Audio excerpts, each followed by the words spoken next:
Picture this. You walk into a car dealership feeling confident. Steady job, decent paycheck, maybe a little savings set aside. 3 hours later, you're sitting in a finance office, signing a 7-year loan, and somewhere in the back of your mind, a tiny voice whispers, "Did I just make a massive mistake?" Yeah, that feeling is more common than you think. And I'll be honest with you, I almost made the worst financial decision of my life because of it. I'm Cash Ethan, and I've spent years studying how money actually works. Not the way banks want you to think it works, but the way it really works. And today, I'm going to show you something that car dealerships, lenders, and honestly, a lot of financial influencers will never tell you. I'm going to show you exactly how much car your salary can actually support, not how much the bank will approve you for, how much you can genuinely afford without quietly destroying your financial future.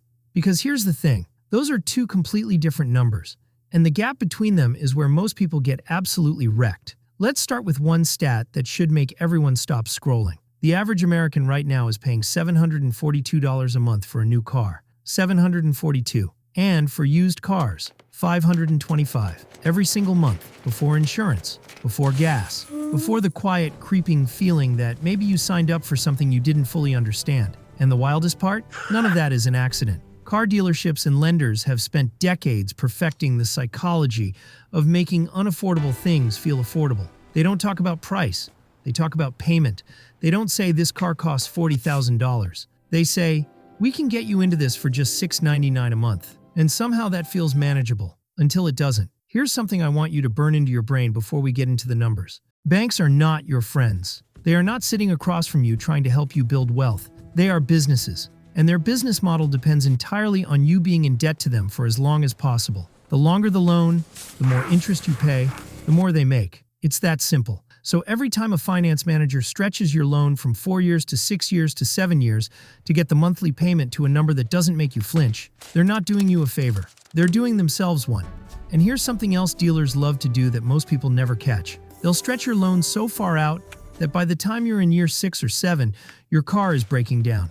Transmission problems, engine issues, suspension work, and you're still making payments on it. You're paying to fix a car you don't even own yet. That's not a car payment.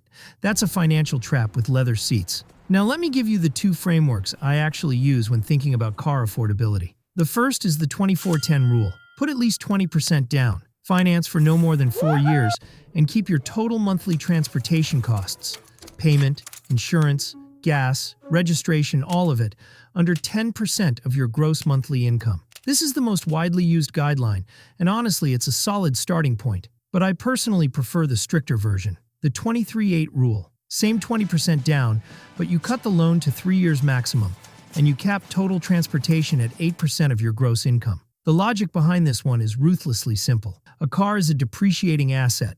It loses value every single day you own it. If you can't knock out the payments in 3 years, you've committed too much of your financial life to something that is actively getting worth less. That's not a position you want to be in. And before we even get to salaries, I need to talk about the number that almost no one factors in when they're sitting in that dealership office: depreciation. New cars lose an average of 23% of their value in the first 12 months alone. Let me say that differently.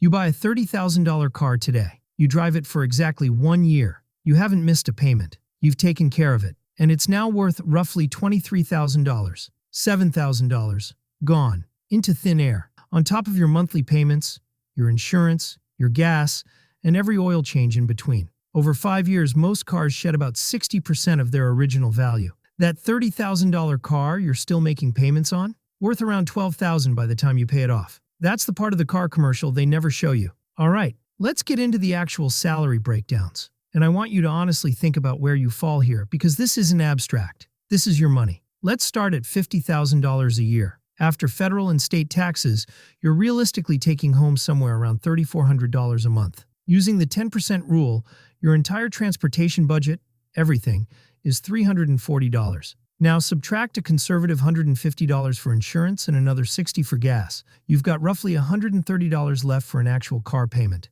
At $130 a month, 20% down, reasonable interest rate, 4-year loan, you're shopping for a car that costs around $6,000 to $8,000. I know exactly what you're thinking right now. $6,000 doesn't buy much of a car these days. And you're right, it doesn't buy a flashy car. But here's the truth that took me a while to actually accept.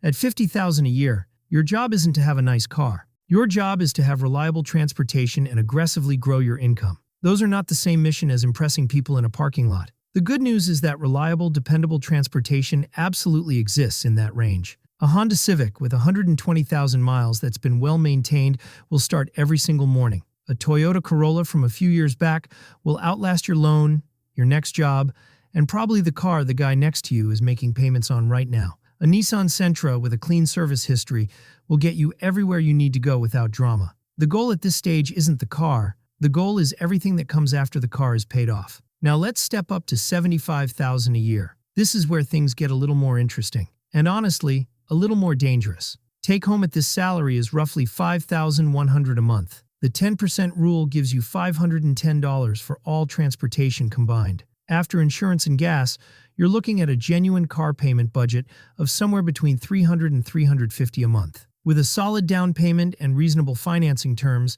that puts you in the $11,000 to $16,000 range. You've got real options here. Certified pre-owned compact cars, slightly older mid-size sedans, clean practical vehicles from brands known for reliability. But here's the psychological trap that gets so many people at this income level. The bank looks at their income and approves them for $550, maybe $600 a month. And something shifts in their brain. They think, well, I got approved, so I must be able to afford it. That logic is how people end up car poor.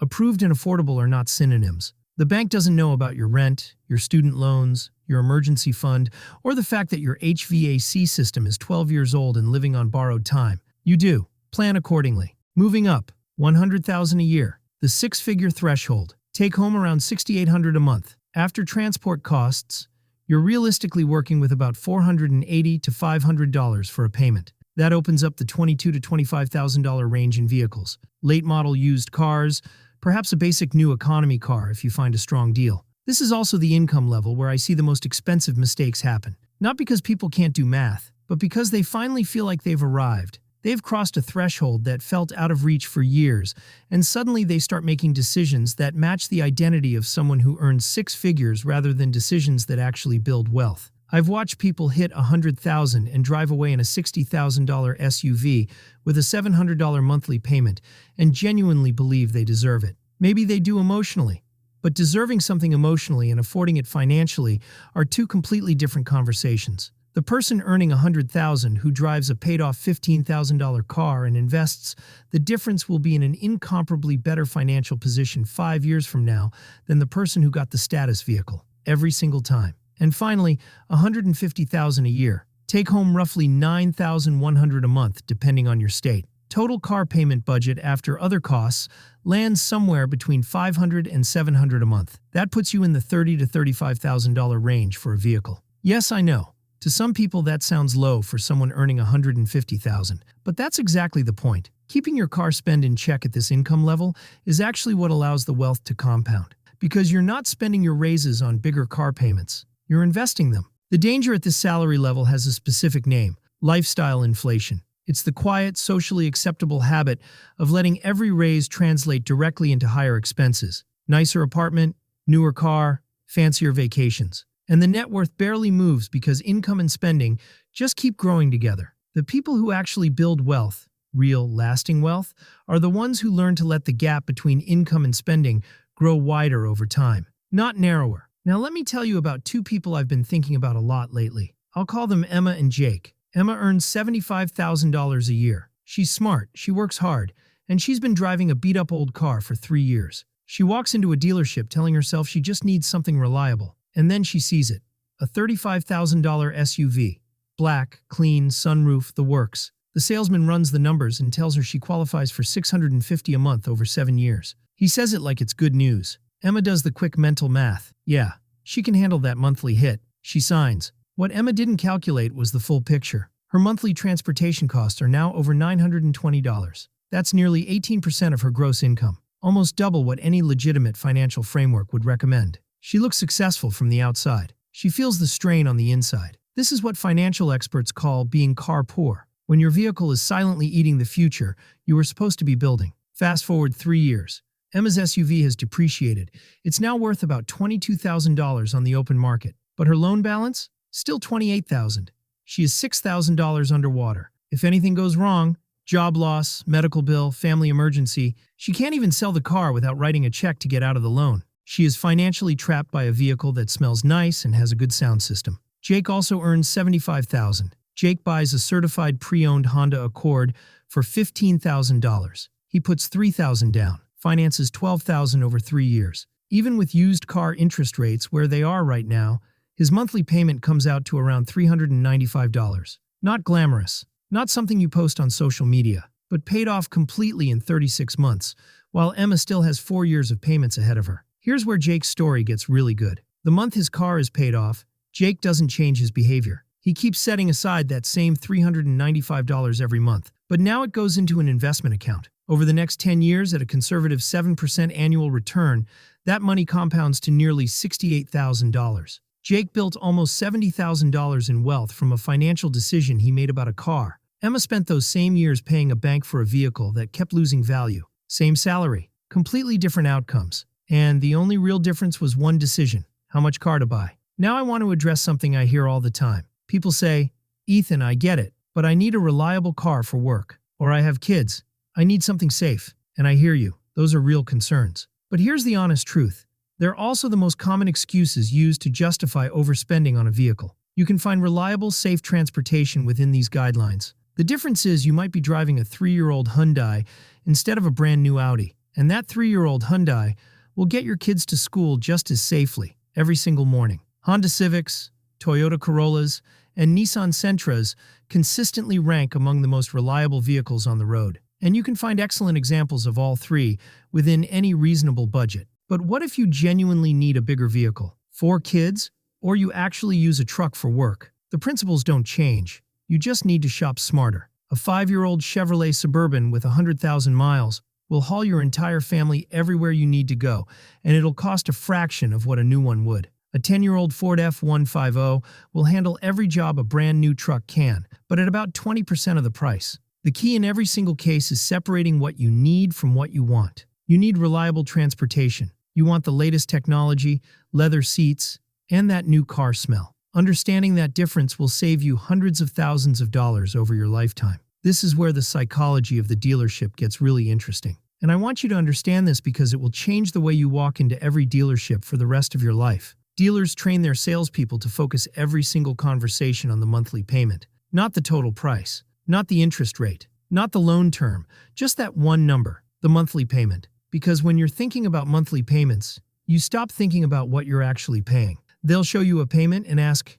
"Can you afford this?" And of course, you can technically afford it. But the question you should be asking is this the best use of this money every month for the next 7 years? Here's a line you'll hear in almost every finance office in America. "We can get you into this for just $39 more a month." They say it so casually, like $39 practically falls out of your pocket by accident. But $39 a month over a 6-year loan is $2,800. Over 7 years, it's over $3,000. You just paid $3,000 for a slightly upgraded trim level that you could have added aftermarket for $300. That's not a deal. That's a magic trick. And here's the part that really messes with your head. That extra money compounds against you. An extra $200 a month on a fancier car, invested instead over 30 years at 7% return, isn't just $200 a month. It's over $240,000 in lost wealth. The premium sound system just cost you $250,000? That's not an exaggeration. That's compound interest working against you instead of for you. Let's also talk about the add-ons that get pushed during the finance process.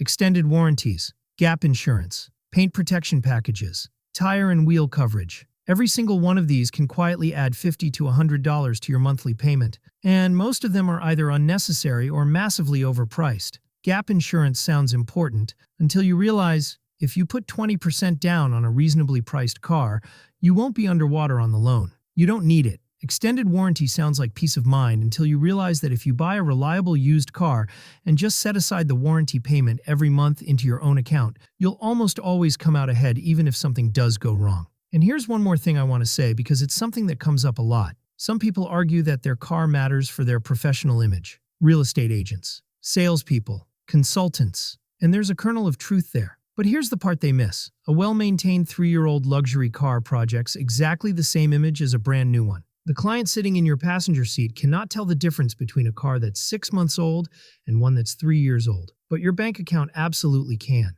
Here's the brutal truth about car affordability that most people refuse to accept. If you're not already wealthy, you cannot afford to act like you are. Wealthy people can absorb bad financial decisions because they have the resources to recover. If you're still building wealth, every dollar counts. And every dollar you waste on a car you can't genuinely afford is a dollar that will never compound for you, never work while you sleep, and never move you closer to financial independence. The path to real wealth isn't complicated, but it requires making choices that the people around you might not understand. While your colleagues are complaining about their car payments and wondering why they can't seem to get ahead, you'll be quietly building investment accounts that eventually make car payments irrelevant. So let me leave you with the numbers that matter. These are your guardrails. Earning $50,000 a year, your car should cost around $8,000. Earning $75,000, around $15,000. At $100,000, you're in the $25,000 range. And at $150,000, $35,000 is where the math keeps you safe. These are not suggestions. These are not conservative estimates for overly cautious people. These are the numbers that let you buy a car, drive it, and still have a financial future on the other side of the purchase. Your future self won't remember what your car looked like when you were 28. But they will absolutely remember and feel the difference between the wealth you built and the payments you made. Drive the sensible car now. Invest the difference. Let time and compound interest do the heavy lifting. And if this video shifted something in the way you think about money, subscribe, because next time we're going deep on how to actually start building real wealth in your 20s. The strategies that work, the mistakes that kill momentum, and the exact moves I wish I'd known earlier. See you there.